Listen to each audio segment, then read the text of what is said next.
Question.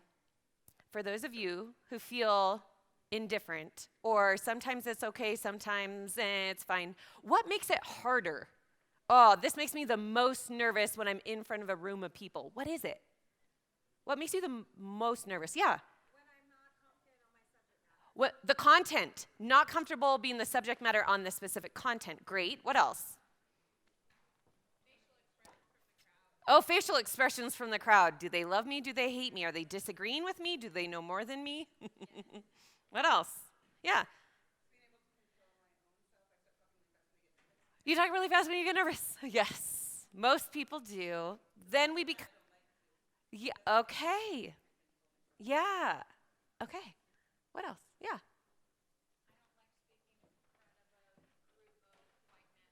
Okay. So the demographic in the room might make you feel less comfortable. How about group size?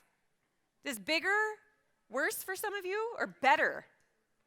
Better. Some of you are saying worse, definitely worse. What about people you know versus people you don't?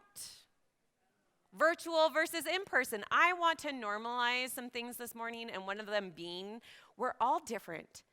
And we have different comfort zones and preferences when we have to present or speak to others. And I just want to say welcome.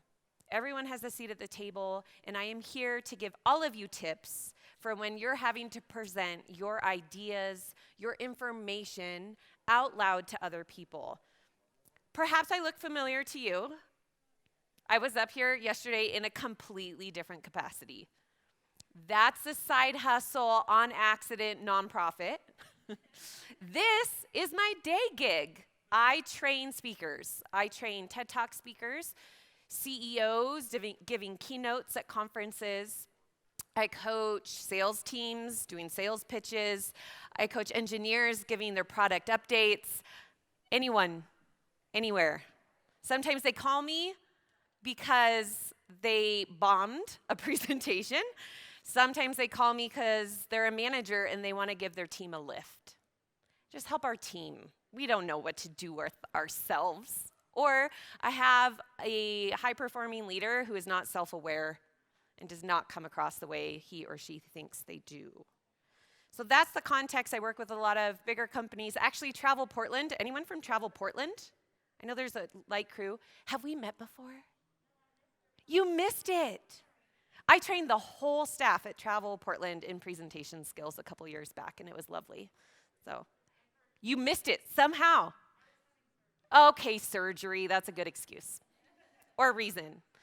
Today, I am going to offer you some interesting stories about TED Talks in particular, what happens behind the scenes you do not know. I'm going to reveal some of the secret sauce. And it's going to be interesting, and it's going to be a lot of storytelling. But the goal is that there's application for you. You have tips that you walk away with where you can share your ideas in a powerful, influential way, whoever that is for you. So today, I have to tell you, I'm a little tired. Did anyone stay up late last night? Yeah, I didn't. Still tired. You all are really tired. But today, I need your help to stay on track. So if you could, 3 prompts I need you to give me when I ask for them. 1, Karen. 2, Blender.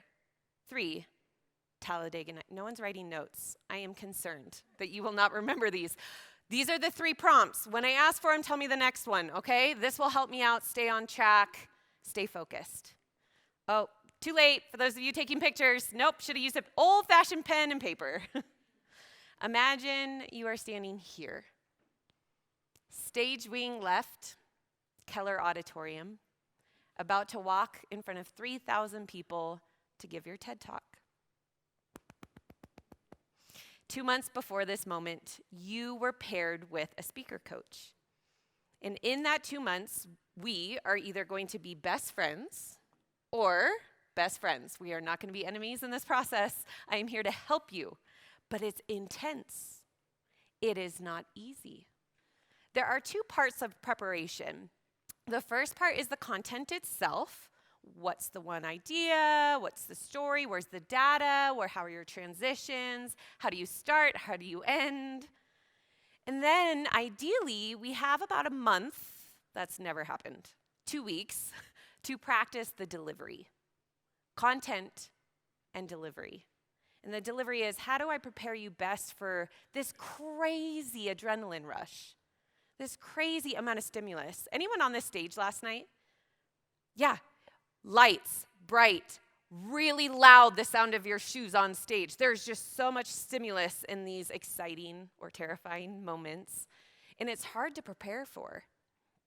Those are the two areas of focus, content and delivery, that we'd be working towards. So by the time you get on this stage and your heart is beating out of your chest, you are prepared. You are ready. You are excited. And hopefully you don't throw up. But there is a trash can for that if you need to. Today I'm going to tell you 3 ideas. One is the number one way that a talk succeeds or fails. But I'm going to challenge you. It's the reason why meetings fail, trainings fail, or keynotes fail. The second thing we'll discuss is the single best way to win over any audience, whether it's from a stage or in a business meeting or a town hall or a workshop or a networking event or board meeting. And the third, an element of preparation that's really critical, but that most people don't have time for. And I'm here to change that. That's where we're headed today. Okay, it hasn't been too long. Help me out. First prompt. First one's the easiest, but good job. Don't want to diminish your success. This is Karen Gaffney. It is an honor to introduce you to Karen. Karen is an incredible athlete. Her and I were paired together to prepare her TED Talk many, many years ago. Karen is a swimmer. She has swam a relay race across the English Channel. There's a race, I guess, to Alcatraz Island and back. She's phenomenal. She's amazing. Karen also has Down syndrome. When I was paired to be her speaker coach, I was a little bit at a loss. I didn't know what that experience would be like for us. Could I challenge her and push her? What would her content be like? And I have to tell you, she exceeded my expectations. She is a professional speaker in more countries than I'll probably ever visit in my life. But we did run across a pretty significant challenge. In fact, a lot of red flags started to go off pretty early on in the process. Unfortunately, it has to do with the number one reason why a talk succeeds or fails. And here's the answer. Is there one clear idea for us? One clear objective? The red flag started going off when I sat down with Karen and her mother in preparing her TED Talk and asked the question, what do you want people to think about or to do differently when you're done talking? What's the point? And here's where the alarm started sounding. Well, the first answer was, I want to give a talk on how Down syndrome isn't bad. There's a lot of assumptions, people not in proximity, and I want to change that.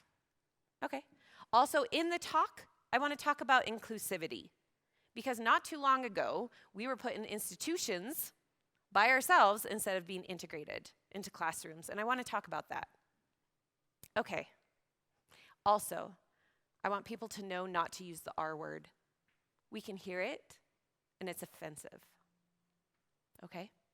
Also, I want to talk about wrongful life. I actually didn't know what this meant. So can you tell me more about that? She said in Portland, there was a practitioner who was sued because in prenatal testing, they had a negative test result for Down syndrome.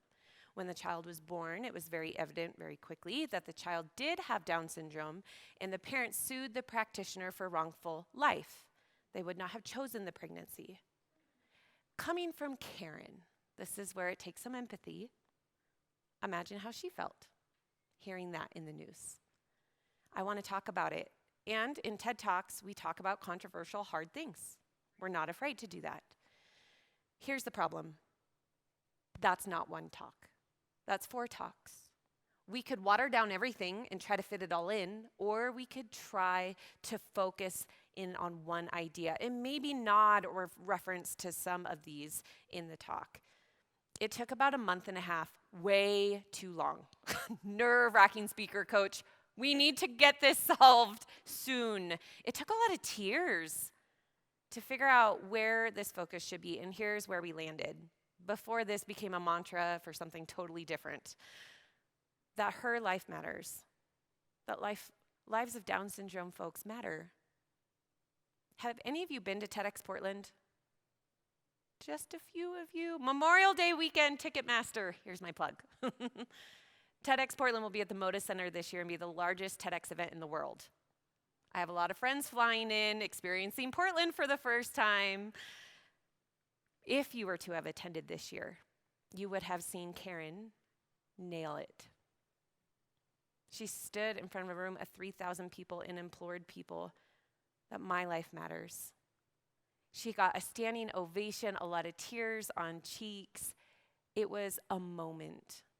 And I have to tell you, as a speaker coach, when you work so hard with someone, to watch the audience receive her, hear her, validate her, it was powerful. What does this practically look like when we're creating content? So here's a little bit of application for you. When we have one clear idea, then we want to start to organize our ideas into buckets. What I mean by that is kind of an outline. Some of you, when you're developing a talk that feels a little bit more formal, you're probably already doing this. I call them buckets because you fill it with the right content. Research here, maybe teaching a process here, storytelling here. So first we need to identify what are the major topics or themes that serve the one idea. Now we put in the supportive evidence, whatever that might be. We always try to integrate good storytelling. Hopefully I practiced what I preach in doing that last night. And then finally, anyone feel awkward transitions while you're running a presentation or listening to one and you're thinking, this is painful. It's painful for me up here as much as it is for you down there. In one sentence, how do you transition from bucket number 1 to bucket number 2? Or topic number 1 to topic number 2 in one line? Some of you might think, well, I don't have to do that. People just follow along. Do not assume we get where you're going. Give us a thread, and that's through transitional statements that keep a talk smooth and fluid. I did this with David Payton. He was a chemist in Portland who gave a TED Talk on no big deal, trying to eradicate malaria by reinventing the drug chloroquine. Welcome to my world where I sit down with a speaker and understand nothing of what comes out of their mouth. Like, ooh, yeah, no idea what you mean by that. Which, that was important because I'm representative of 3,000 people in an audience that's not in his world. So I get to say, time out. That makes no sense on the outside. I use him as an example because as we were going through so much data, geeky science, we had to identify major themes or buckets, and here's what we came up with. What you think you know about malaria, what is really going on with malaria, and what my team is doing to solve it. That helped us edit content out that didn't fit. It helped us prioritize content.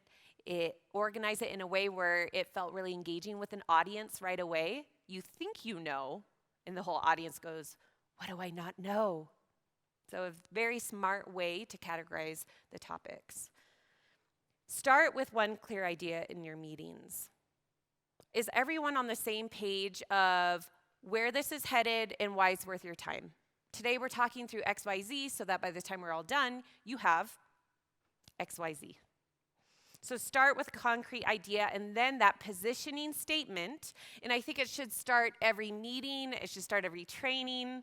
Sometimes in a keynote like this or last night, there might be an opening story that tees up a point. But have a positioning statement that answers what we're going to be discussing and the relevancy. What's in it for you? Why is this worth everyone's time today?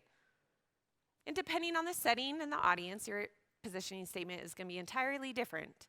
But the point is, be concise. In one sentence, start. Everyone feeling like this is relevant and I know exactly where this is headed. No surprises. And then third, can I tell you the number one problem that I encounter in working with presenters and business professionals is you're trying to cram in way too much. Does anyone feel this? Yes, I see head nods. Ugh. It's really hard to cut content when you're this close to your content. And it's hard to hear it for the first time, like your audience might. So there's this what's important, what's not important. Amy, I got to put in all the data because someone's going to try to poke holes, and I'm trying to kind of prove my credibility, and I'm just going to put everything in there. And I will tell you right now, you'll be racing against the clock. You'll be just trying to survive your content. If you love slides to read verbatim, then you're going to be a slave to your clicker because you have so much going on. Less is more. Simplify your messaging. A practical tip is go find a truth teller that you can talk to around your idea, and they'll go, that makes sense. That seemed from left field. You went into too much detail here. And find someone who can help be your feedback loop. We're generally pretty bad at assessing ourselves and our content because we're so close to it. Grab a trusted team member or a spouse or a partner, a neighbor, I don't know, a dog. That's not helpful. Practice in front of the dog, not with the content. Simplify your messaging.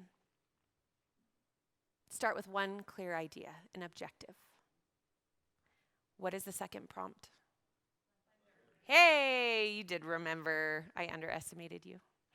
I should be sponsored by a blender brand. If any of you have connections, this would be a great plug. But I'm not. Blender, a social psychologist named Richard Wiseman, brought two actresses into a mall to demo you're so smart, a blender. To one actress, he said, state a script, demo the blender, see how many you can sell. To the other actress, he said, demo the blender, state a script, see how many you can sell, but why don't you accidentally leave the lid off the blender? Make some mistakes. Same product, same pitch. Guess who sold way more blenders? Come on. Yes, the imperfect one. I actually didn't hear you. I'm just assuming you said that. The imperfect one, yes. How did you know? Speculate. Why? Relatable? Oh, that's happened to me. Maybe more interesting. Entertaining. You're wicked. Some people will say, pity, give me your blender. That's so embarrassing. I don't think we should lead our business strategies with pity, but it might have worked in her favor. Any other thoughts? Humanizes, seemingly off script. The invisible wall between expert and observers or attendees or participants, false. And I'll tell you that one of my number one objectives when I'm in front of any group, on any kind of stage, in any kind of setting, is to bash down the invisible wall. I am human. Let's get personal. Let's make this conversational. Let's get interactive. And I hope that even in your formal opportunities, maybe those haven't come yet, and maybe they will someday, that you break down that wall too. I think sometimes mistakes in humor does that, where it gets us all in our humanness instead of trying to perfectly craft a script. Here's the number one way that you can win over anyone in the room, whether it's peers, whether it's community members. I don't know, who are you talking to? Peers, colleagues, partners? Who are you trying to influence? Students, great. What else? Workforce, good. Employees. Humans, like that answer, everyone. Okay, here's how you win them over. Rocket science. Here it is. Be you. Stop trying to be perfect. You wouldn't believe this because of the movement you've heard about, but I hate cliche things. It's true. And it pains me to put this on a slide and have this as a takeaway, to be truthful. But people would much rather an imperfect presenter or leader or speaker than someone who comes up here and regurgitates a well-worded script. Am I right? We would much prefer real over perfect. But some of you jump on the Zoom call or get in front of the boardroom table or wherever the setting is, and this is what happens. You start to sweat. Your heart starts to race. Everyone logs in, and you get foggy brain. I don't know who's in the room. I got asked a question. I don't know the words coming out of my mouth. I leave. I have no idea what I said. I don't know who was there. Sadly, this happened to me my wedding day. I don't remember anything. It was all a fog. I don't remember my vows. That's not true. Those are written down, so I remember. Presentation mode. And it drains us of our humanity and our personality. So if you feel those things, I want you to hear my voice from this conference saying, don't try to be perfect. You're going to make a mistake, and it does not count against you. When you make mistakes, you are a relatable human because your audience is not perfect. And sometimes I train and I speak in front of very intimidating people buttoned up in business suits, twice my age. And I will tell myself, they are as much human as I am. I do not need to change who I am. The Amy you get on stage is the Amy that you get in the hallway. And that's what I wish for everyone when they are presenting their information out loud to other people is permission to be you. Communicators, even great ones and expert ones, will make mistakes. It's only when they seem bothered by their own mistake, then the audience does what? Oh, and then we get pity. Oh no. Oh, we're kind of watching a train wreck. But if you make a mistake, roll off of it and keep moving on, guess what your audience does? Move on too. Stop trying to be perfect. Being imperfect makes you more relatable, and people will like that more. It's a quick way to build a bridge is to be imperfect. Funny story. I was talking at PGE in Portland at a networking event a few years back. Afterwards, a gentleman came up to me and said, hey, you know that mistake that you made in the beginning of your presentation? Yeah, thanks, jerk. I remember. Did you do that on purpose so that we would relate to you more?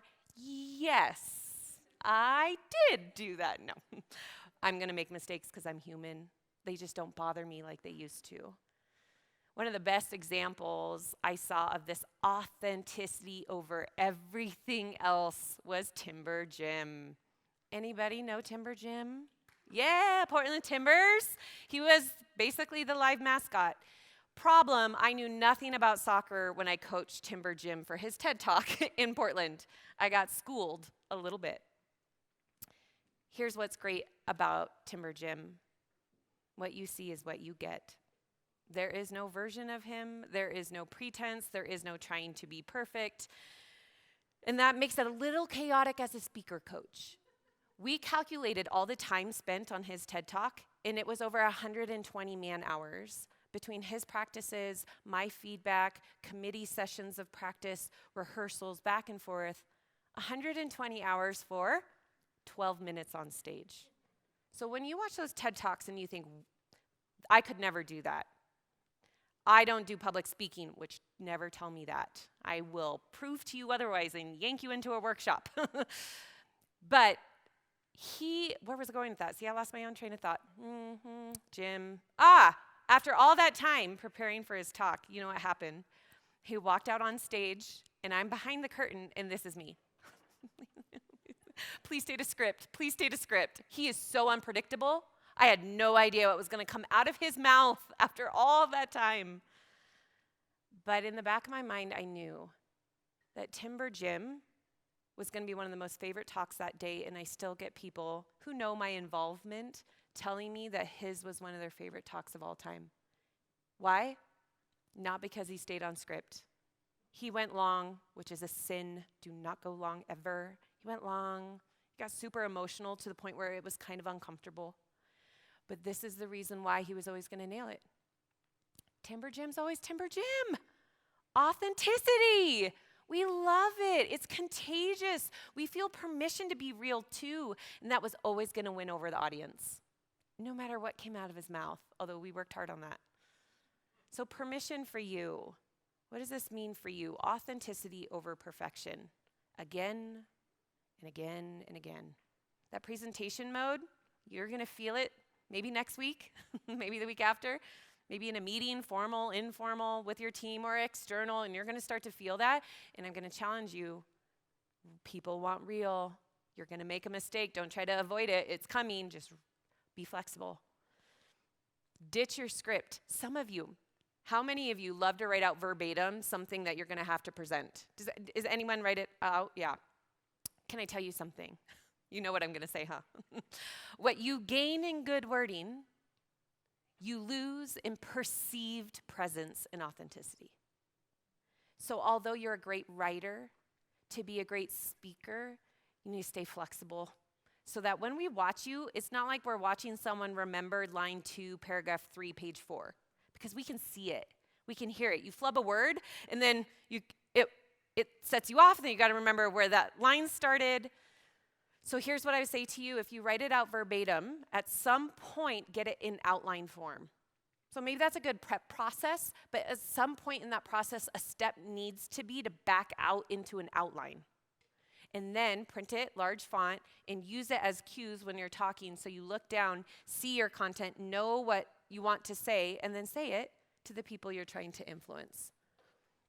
Ditch your script. Trust yourself. If you've done the prep, trust that you know your stuff. You don't need to read it verbatim off your slide. And then finally, this is my professional coaching advice, smile. Sometimes I get paid a lot of money to sit with a very senior leader, and I sit there and say, you need to smile more. And they're thinking, what? Here's why. Amy Cuddy is a social psychologist, and she studied first impressions. She found the 2 most important factors of a first impression are warmth and credibility. Sometimes in business, we lead with credibility and then warmth. Prove what I know, that I'm the expert. When in fact, instinctively, we want you to be warm and trustworthy so we know that what you're going to say is to benefit me. That this is for us, not just self-serving. In a nonverbal communication, in a 10-second first impression, because that's how quickly first impressions happen, is a smile. Now, some of you are going to get up in front of a group and do this because you heard a speaker coach tell you to do that once, and I would say, stop. That's not what I mean. A really subtle warmth. If you are, anyone still doing mostly virtual meetings? I think, a lot of you are back in person too. Fantastic. If you are in a virtual call, be careful if you talk into your camera. That's where I see a lot of facial expressions drain because we're talking to a piece of equipment. We have to really work on keeping our warmth in that really awkward environment. Last one. Talladega Nights. You're probably thinking, how does she integrate Talladega Nights into a presentation? If I wasn't worried about being sued, I'd play you a clip. But one time I spoke to a conference of lawyers and realized we need to take that clip out of there. Maybe someone's going to care about copyright here. But if you watch Talladega Nights, it is with actor, what's his name? Will Ferrell. He is a race car driver, and he's getting interviewed after a race, and he's so awkward.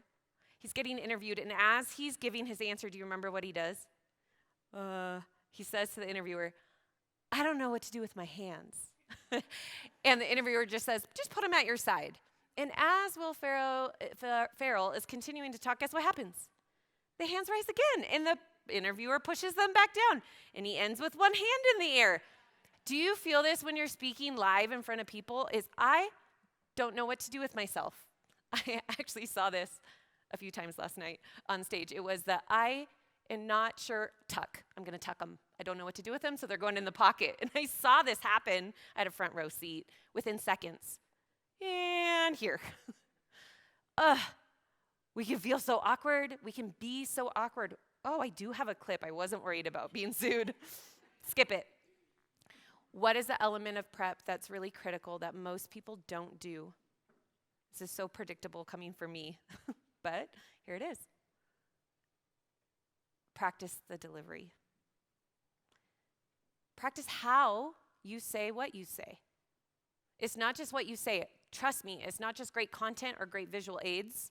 I've seen great content cloaked in kind of an average delivery, and this is how it sounds, and you jump into these virtual calls, and it's kind of monotone and kind of flat because it's 4 p.m., and it's been a long day, and everyone's going from Zoom to Zoom, and that's how you deliver really important content. We need to practice in how we say what we say. Today, I'm going to walk you through as if we're in a speaker coaching session together, you and me. We're preparing for a presentation next week. Maybe it's small. Maybe it's informal. Great. Let's practice there. so that when a high profile, maybe a little bit more nerve-wracking opportunity comes, you have been practicing. When it feels like it doesn't matter, that's when we hone good skills.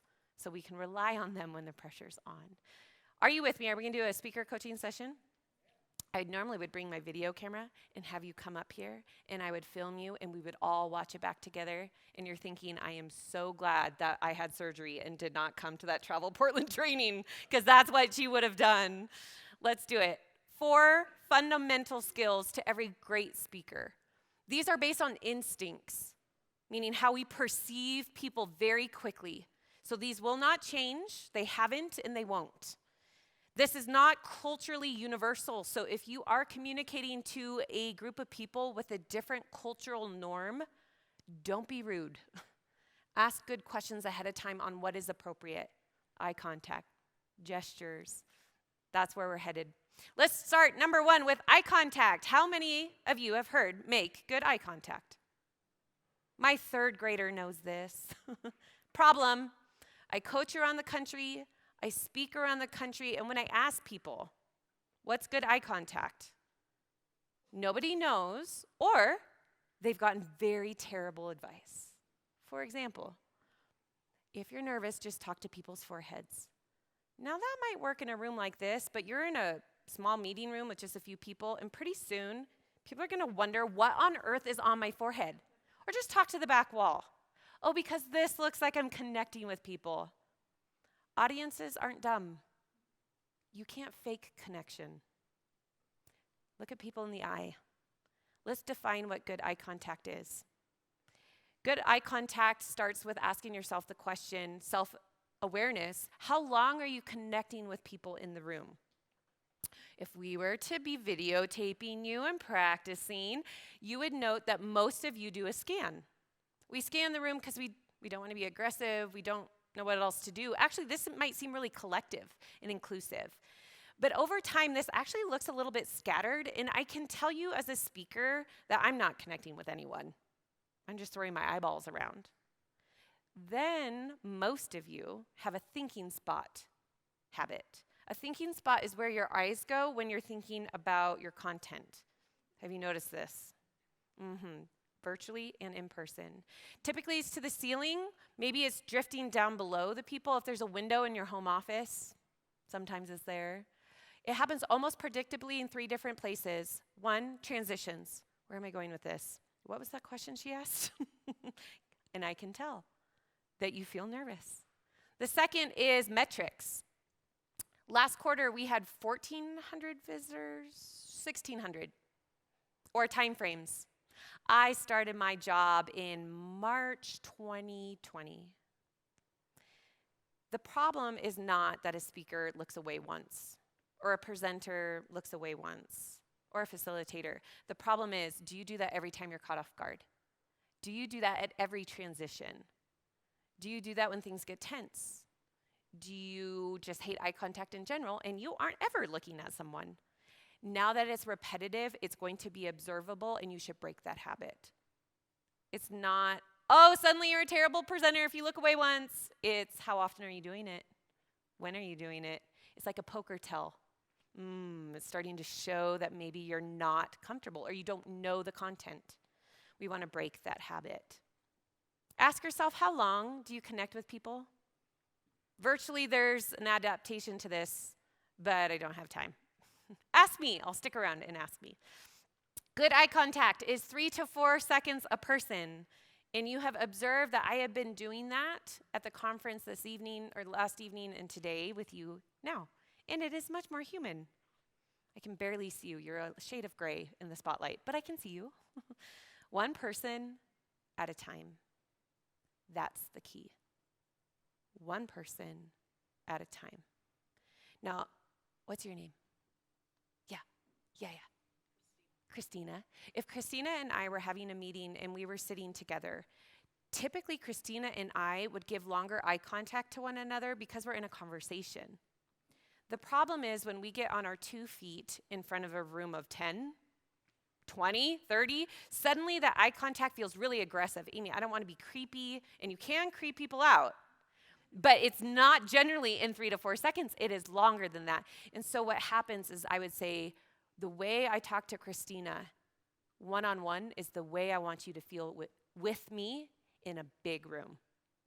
And to do that, my eye contact strategy is one person at a time. That's how I feel more connected and human with you. That's how you see me being more present and confident. There is nothing like eye contact that translates non-verbally to confidence like eye contact. Consistent, one at a time. At TEDx Portland this year in Moda Center, I'm feeling very honored in that I was asked to not just speaker coach, but to actually be a speaker. I get to facilitate my life goal and dream of doing my own TED Talk, and I get to do it right here in Portland, which is super exciting. Thank you. Please buy your tickets. It'd be so fun to see you. 7,000 people. Who do I look at? One corner, 3 to 4 seconds, probably 500 people, 3 to 4. This back corner, about 500 people, 3 to 4. It's totally mechanical. It doesn't feel as personal, but here is how you perceive me on stage. Connected, present with us in the balcony, not reading and regurgitating a script, but present with us. So this is the same strategy I'm going to apply on May 20-something, 6th in Portland in the Moda Center, is one person at a time. So this can scale no matter what your setting is.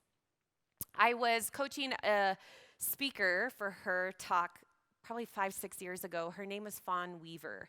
A week before her TED Talk in Portland, she was doing a book tour around the world. And I said, if you think that's going to get you out of speaker coaching, you are wrong. I'd had her set up a virtual environment in her hotel room to practice her TED Talk. How do you practice eye contact with no eyes? Here's what I would do with you, and here's what I do with very senior level leaders who come in a coaching session individually. In the room, I print out faces. And I put them on chairs, and they walk in going, hi, what is all this? This is your audience. To Fawn, we work with what we have. Hey, Fawn, do you see the Fiji water bottle? Yeah, 3 to 4 seconds. See, is there a bookshelf? Yeah. The corner of the bookshelf, 3 to 4 seconds. The clock, 3 to 4 seconds. Talk to objects. You might be thinking, that is the dumbest thing I have ever heard. Yeah, I hope no one sees you try this. I was doing this last night in my hotel room here at the lodge, practicing my keynote. To objects in my room. Because here's what we want to practice. When you are presenting information and content to other people, you don't practice thinking spots. And instead, you practice talking your ideas to something, eventually someone. And yeah, that's going to feel a little different, but you're in the rhythm. You've developed a habitual rhythm. If you're practicing your eye contact and you're alone, talk to something 3 to 4 seconds at a time, eventually someone. Second, these guys. This is probably, besides eye contact, the second greatest tell that someone looks nervous. Can I warn you, if you were up here and I was filming you, let's talk about what happens with our hands. The question to ask yourself, where do yours get stuck? Are you the clapper before you begin? Hi, everyone. Thanks for coming today. What is the slow clap for myself to start? Some of you are the hand washers. Appreciate it the last couple years. Maybe not in front of a group of people when you're not actually washing. Some of you are the ring spinners. If I were to coach you to take it off, guess what happens? It still happens. Why? It's not there.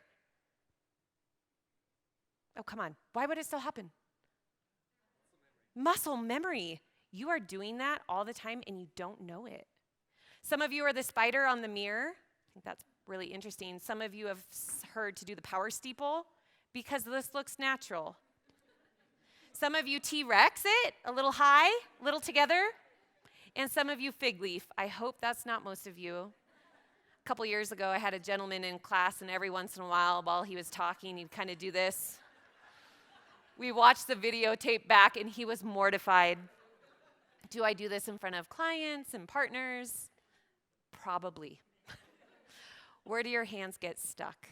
They generally get stuck somewhere. I will say in a virtual environment, I see hardly many distracting mannerisms with hands. Normally, we're just stoic. Then we have to actually challenge ourselves to use movement to look relaxed. Stiff, don't move, not great. Relaxed, purposeful movement, yes, that's what we want. So after you become self-aware of where you get stuck, the goal is that we have a relaxed posture and then meaningful gestures. How many of you have ever gotten the feedback that you talk with your hands? Anyone heard that? Oh, there's a lot of you. Stop it. It's distracting. It makes you look more nervous than maybe you are. What's missing is a relaxed posture where they actually stop moving. It became too repetitive. Any movement that is too repetitive looks like nerves, is translated like you're out of control, not really aware of your body. This is a relaxed posture in front of a group. Hands at your sides. If we were coaching, as you're practicing, your hands would come up. I would bet about 90% of you have a default that's right in here, closed off. And the reason for that is instincts. When we feel uncomfortable, we defend our core. But it looks closed off, and then you add fidgety movement, and that's not a great impression. Open up your posture. Some of you would hate me for this because it feels really hard if you're not used to it, and I would put weights in your hands and say, hold them tight, or water bottles at home, hold them tight, and then you'll start to recognize, oh yeah, I want to close off for sure. And it's good accountability if you're practicing by yourself. The second piece, some of you come across really stiff, really mechanical. You're uncomfortable and it shows. We need to add some casual movement to your speaking presence. Whether it's in a meeting with just a few people or on a stage, look more comfortable, command more space. Meaningful gestures are gestures that go with your words. Some of you are a one-trick pony. This is my gesture for throughout the year. This is my gesture for last quarter. This is my gesture for collaboration. Now that looks like flailing. Instead, think through meaningful gestures. Let's say collaboration. Let's say there are 3 steps to this process that we're going to walk through today. You get it. It's illustrative. It's specific. And then they rest. That's what to do with your hands. People say, I don't know what to do with them. Help. There you go. This is the game plan to look more confident. Be more dynamic, but stay in control. I was working with Dr. Albert Chi on the right-hand side for his TED Talk.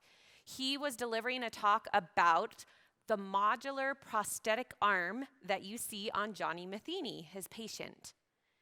This arm is controlled by Johnny's mind. Talk about sitting down in our first session together and understanding nothing that came out of his mouth. What's interesting is Albert Chi had a hard time memorizing his talk, and unfortunately for TED Talks, they don't want you to go long, and often they require you write out a script. In that process, he was stumbling, and he couldn't remember a very important sequence to his content. The surgery that reroutes the nerves, the band that reads the intended muscle contractions that's been translated to what the arm is trying to do that doesn't exist, and how it wirelessly connects via Bluetooth to this $1.2 million arm run on VA batteries. Bizarre. But there was a process to that, and he kept messing it up. I had read a study that suggests if a speaker practices with gestures a few times, the gestures will actually help them retain their content. Hey, Albert, why don't we try this sequence of gestures as you're explaining a very technical process? The next week, he came back to a coaching session, and I thought, let's see if he lands this content in this sticky spot. And sure enough, the gesture came right before the words came. It almost triggered him to remember what to say next. Hot dang, it worked. Don't underestimate gestures. I'm not saying jazz hands. I'm not saying be crazy. I'm saying use them as a tool to help with technical content, to look more passionate about your topic. And as long as there's a relaxed neutral, you won't be annoying. I promise. This is a joke that we played in him crushing my hand because it is a very strong modular prosthetic limb, but the battery died, so it wasn't even working at the moment, but we had a lot of fun. Third skill is movement. This only applies if you're in person. It really doesn't apply virtually unless you're a swayer or shifter in your chair, and then we would talk about that. But movement is how you use the space in front of a room of people. I am not for wandering, pacing, shifting, swaying, because any of that in repetition starts to look like nerves. I see a lot of this from speakers where they just kind of wander around and it looks aimless. Instead, I want to offer you a strategy that maybe you'll get to apply sometime down the road. The question to ask yourself is, when you are in front of a room of people standing, what do? Is there any movement? And the second part of that is, does it look purposeful? Or are you a ping pong ball, so much energy back and forth that the whole time you're just wondering, does she know where the end of the stage is? Don't fall off. We don't want too much movement. So here is the method. This whole time, I have used a method last night and today called puller and plant. The method is that when I want to move, and you notice I don't do it a lot. I'm checking my clock so I don't go long. But I don't move a lot. When I do, I move with purpose. What's your name? Hi, Rebecca. I'm going to stand over here on this side of the stage. I'm having one-on-one conversations with you. When I feel like moving, my next conversation is going to be Rebecca. And it's casual movement to her side of the room, not to Rebecca, that's creepy, but to her side of the room that makes it look really natural. Most of you, if you were to try this, would start to look down, and then what happens is this kind of surfacing up to the audience, even in a small space, small audience. And when this happens, you become observers, not participants. That's how I want you to feel, is I'm talking with you, not at you.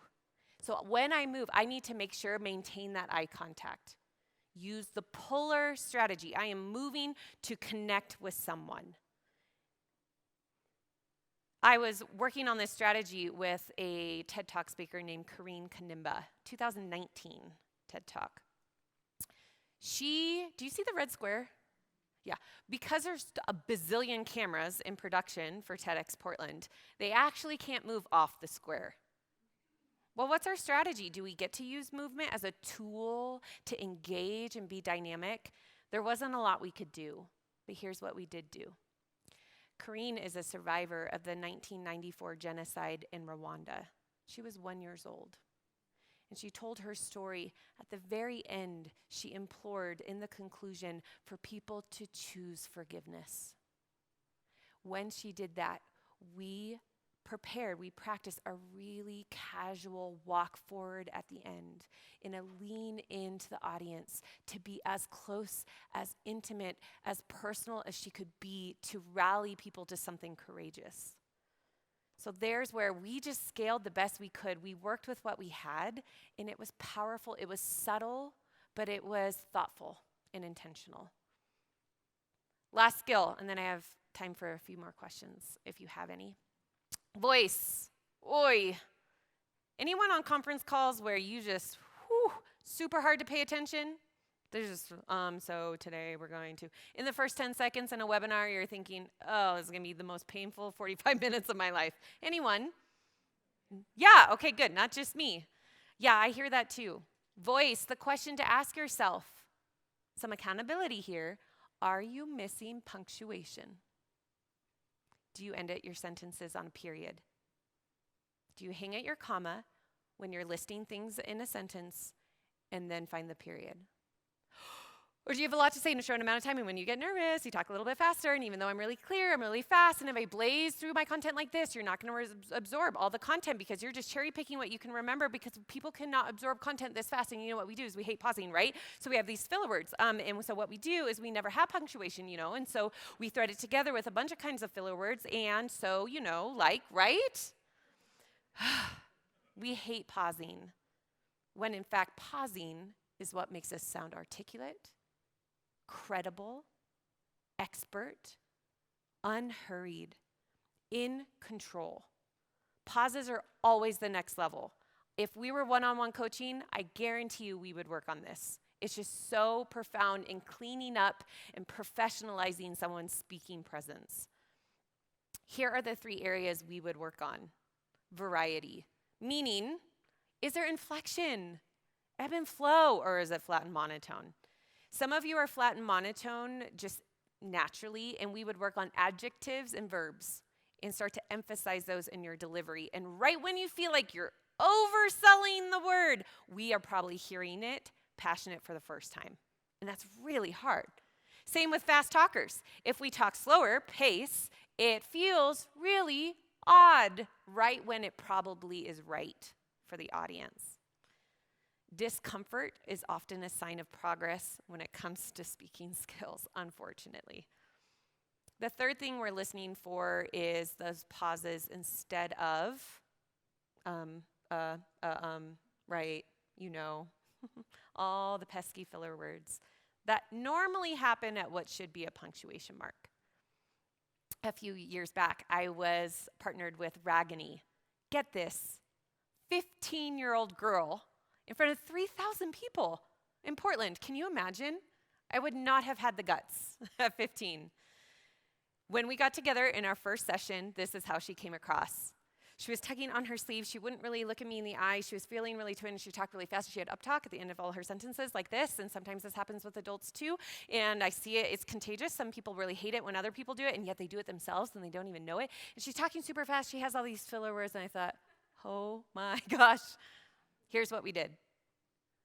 I said, Gaffney, when you get on that stage in Portland, your heart is going to be beating out of your chest. So, can you please give me 2 minutes of jumping jacks? And she would do anything I said, so I had to be careful. But she said yes, and she did jumping jacks. And I said, great, deliver that cadence unhurried. And she was working against her heart rate. She was out of breath. That's exactly how you're going to feel on stage. Can you land punctuation working against that heart rate? She did awesome. She landed her punctuation under pressure.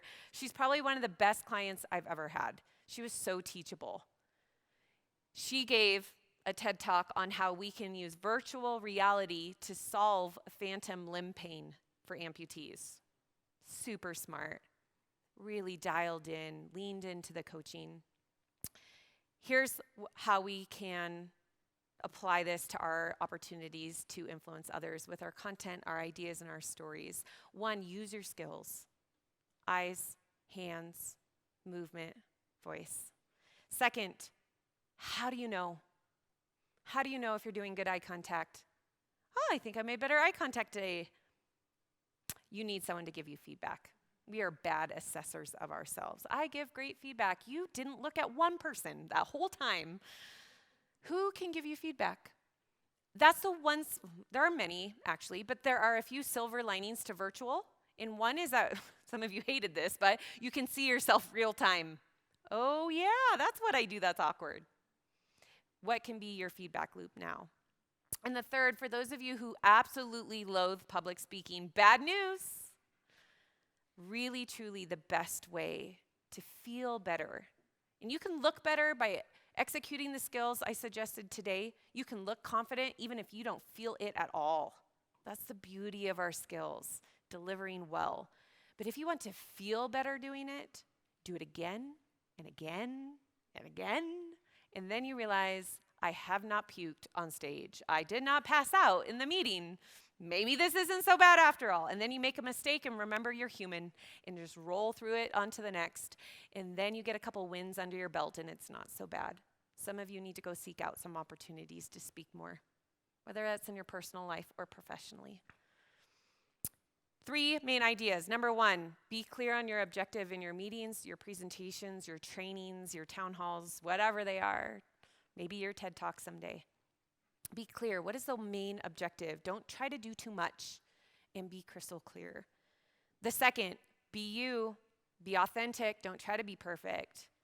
And the third, what was it? Practice the delivery. I should know that. Practice your delivery. How you say, what you say matters. Before I give you my final thought, let's get practical. I have about 5 minutes for questions. Throw them at me. Amy, what about this scenario? Oh, I've noticed this. Any questions? I saw you take a breath. Do you have a question? Yeah.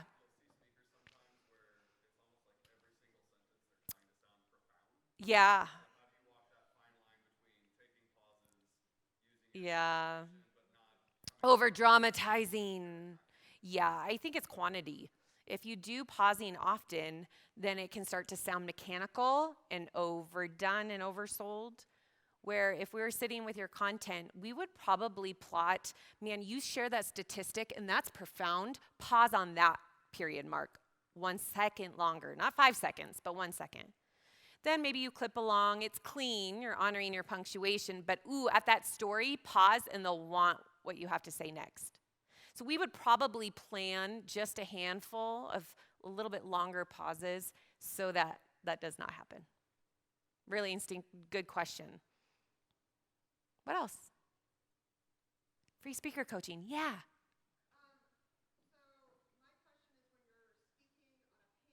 Yes.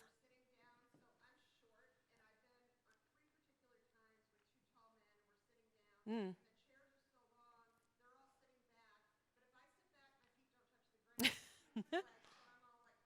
Yes, you're on the top of the seat or the front.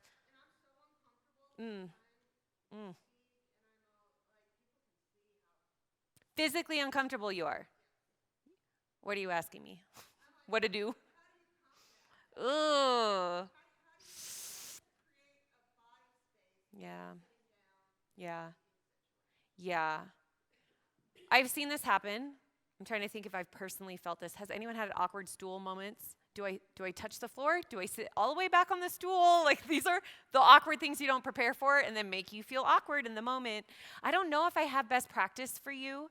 If touching the floor, it starts to feel rocky and it's just awkward, I would just sit all the way back in the chair, tuck your feet up on the bar and not try to balance it out on the ground, on the chair. I have had to do that. I do remember doing that a few times when it felt like an awkward height. As far as the comparison with your other panelists, there's not much you can do. It just kind of is what it is. Anyone have advice? If you have been in that scenario, please. Yeah.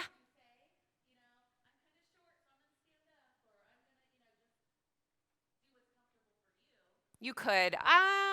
Yeah. I have mixed feelings on this one. If any of you get in front of a group of people and say, so I'm not a public speaker, but today I'm going to talk about biggest pet peeve. Or I have this nervous tick, sorry. Now guess what we're watching for? That nervous tick. I think it could work sometimes. Be careful that that's not our default when we feel insecure about something. And then I say, don't tell people what to watch for. Or maybe we wouldn't even notice. Only you are overthinking the height difference. It's called spotlight effect when we assume everyone's noticing the thing, the zit, the redness climbing up your neck. And when in fact, if you were to ask for feedback, maybe we don't even notice. And I wonder if people don't even notice. Doesn't make it more comfortable for you, but it might be helpful to know other people aren't really noticing. Those are my first thoughts, not a clear answer.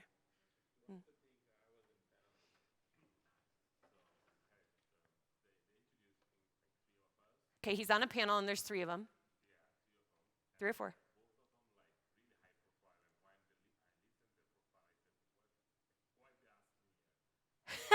He maybe felt a little inadequate being on the panel. It is what it is. Yeah.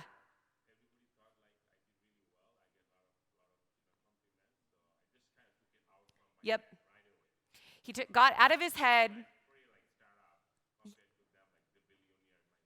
Yeah. I love that. I can sit with a panel, feel, do I belong? But I'm me and I'm going to be me. And then permission.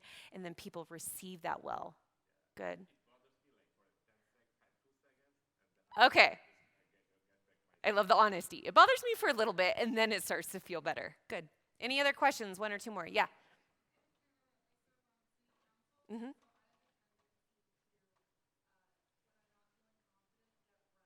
Yes. Yes. Yes. Ending up like that actually makes us sound less definitive in what we're saying instead of down, like conviction. So Honoring your punctuation will help you know when to breathe. And sometimes you might have to practice actually taking a breath when you do get to the end of the sentence. Sometimes people still hold their breath. I want to say, this is it. This is the moment where you take the air. So you might have to actually practice out loud, identifying here's the end of the thought, take my breath. And I think after a couple minutes, you start to find a cadence. The idea is that you practice that enough where in an actual in front of people moment, you can rely on what that cadence felt like in practice. Water is always a great prop. If you lose your spot, if you get breathy, it forces you to take a natural breath afterwards. People will never fault you for drinking. They'll never think you lost your spot. You just drink, look at your notes, put it down, come right back up to good eye contact, and no one knows differently. So water might help too. One more hand up here somewhere. Yeah? Tell me about your AV. What's your other support here? Your audiovisual, and your mic, and you have Yes. Well, I have a beautiful tech team, Scott, and what's your name? What is it? Your name. Guys, this is Eric. You have an incredible tech team. You wouldn't know that unless you needed them. You guys are phenomenal. They're great.